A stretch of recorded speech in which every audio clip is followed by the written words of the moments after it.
უმცირესობათა საკითხების საქართველოში ასე ეწოდებოდა კონფერენციას, რომელიც ორგანიზაცია იდენტობის მიერ იყო ორგანიზებული. შეხვედრის მიზანი LGBT ადამიანების ეთნიკური, რელიგიური და სხვა უმცირესობათა ჯგუფების ანალიზი და მთავრობისათვის რეკომენდაციების წარდგენა იყო.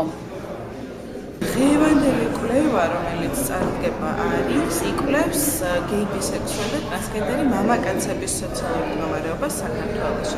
ჩვენ ჯგუფები ზუსტად იმიტომ გავყავით, რომ სექსუალური ორიენტაციის გარდა ადამიანების დისკრიმინაციის მოქმედი ერთ-ერთი ფაქტორი მათი გენდერული იდენტობაც არის. შესაბამისად ჩავთვალეთ, რომ მნიშვნელოვანია, რომ კაცების და ქალების კვლევა გაკეთდეს ცალ-ცალკე. მომდევნო კვლევა, რომელსაც იდენტობა მომდევნო 2 თვის განმავლობაში გააკეთებს, სწორედ ლესბოსად, ბისექსუალ და ტრანსგენდერ ქალებს დაეთმობა. ამ შემთხვევაში საშუალება მოგვეცემა ვნახოთ, რა გავლენას ახდენს სწორედ გენდერი LGBT ადამიანებს შორის სოციალური მდგომარეობის კუთხით. MSM პატიმრების კვლევა საქართველოს ციხეში, გეი, ბისექსუალ და ტრანსგენდერ კაცთა სოციალური მდგომარეობა, LGBT ადამიანების პროფესიული განვითარება, დილემები და კომპრომისები. ეს იმ კვლევების სახელწოდებაა, რომელთა პრეზენტაციაც შედგა. კვლევა ამ ეტაპზე მხოლოდ მამაკაცების მდგომარეობას მოიცავს.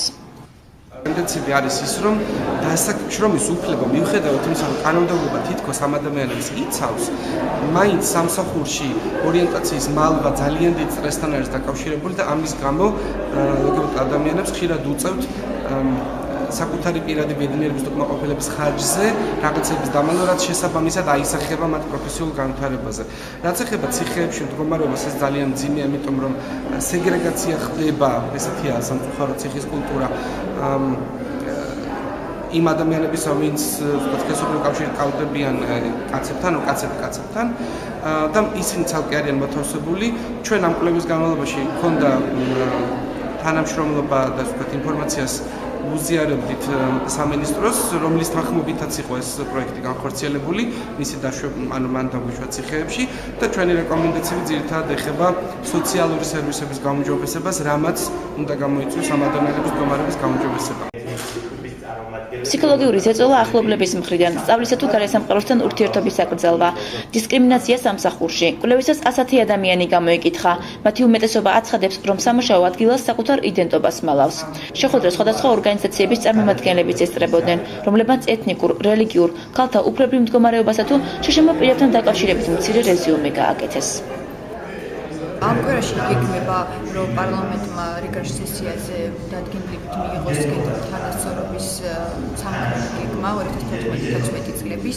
პრობლემა, რომლებიც მუდმივად არის თითქოს საზოგადოებაში განხილვის საგანი, ნახსენებით არ არის, მაგალითად, ნაადრევი ქორწინებები, ის რომ გოგონები ადრე გადიან და არიღებენ სრულ საშუალო განათლებას, 9 კლასის განათლებასაც კი არიღებენ და ეს ხშირად ნაადრევ ქორწინებებთან არის დაკავშირებული. არ არის საუბარი იმაზე, თუ როგორ უნდა მოხდეს აბორტების შემცირება, რომ ეს უნდა მოხდეს საგანმანათლებლო ღონისძიებების გატარებით. გეგმა არის ძალიან ზოგადი და ძალიან ბევრი პრობლემატიკა საერთოდ არ იხმიანება და ამ დროს მიმაჩნია, რომ ვინაიდან ეს არ არის ჩვენი პირველი სამოქმედო გეგმა, ხო, ჩვენ გარკვეული გამოცდილება დავაგროვეთ, აუცილებელია, რომ ამ ეტაპზე გეგმა იყოს ძალიან კონკრეტული. შეხვედრის ბოლოს იდენტობამ ადამიანის ღირსებისა და უფლებების დაცვისათვის ჟურნალისტის ნომინაციაში გიორგი კიკონიშვილი, სახელმწიფო მოხელეებს შორის თამარ კორძაია, სამოქალაქო საზოგადოების წარმომადგენლებს შორის გიორგი მშვენიერაძე, სამოქალაქო აქტივისტის ნომინაციაში კი თამარ გურჯიანი დააჯილდოვა.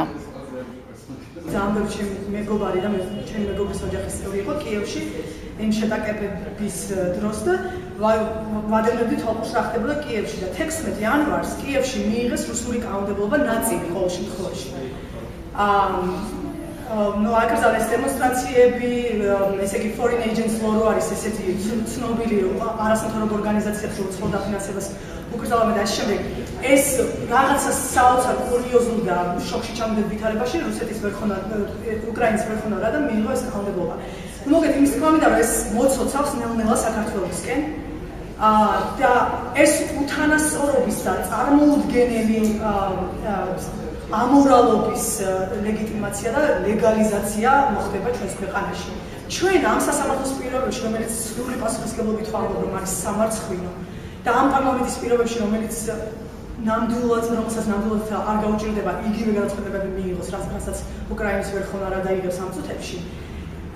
ჩვენ მოგვიწევს თუ მართლა ფხიზლად და ძალიან მკაფიოდ არ შევხედეთ ამ რეალობას და ამ საფრთხეს, ჩვენ მოგვიწევს ის, რომ ჩვენ თვალწინ დაბრუნდება წარსული და ჩვენ მოგვიწევს ისეთ აზრში ცხოვრება, როდესაც ესე იგი უთანასწორობა იქნება ლეგიტიმური და ლეგალური.